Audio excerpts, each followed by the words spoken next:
кажется, что черноликий — это замечательный и не только поэтически искренний и глубокий, и связанный с фольклорными основами башкирской культуры спектакль, но и крайне современный спектакль. Он современный, к сожалению.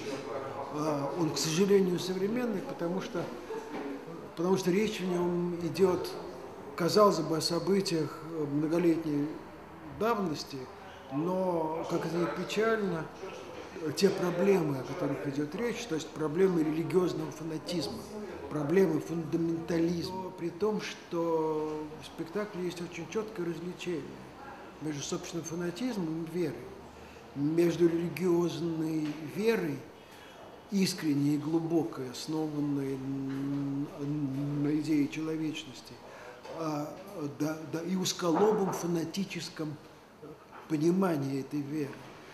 Мне кажется, это очень современное, причем не только для тех стран или республик, где существует мусульманская, но и для большого мира, включая мир православной культуры.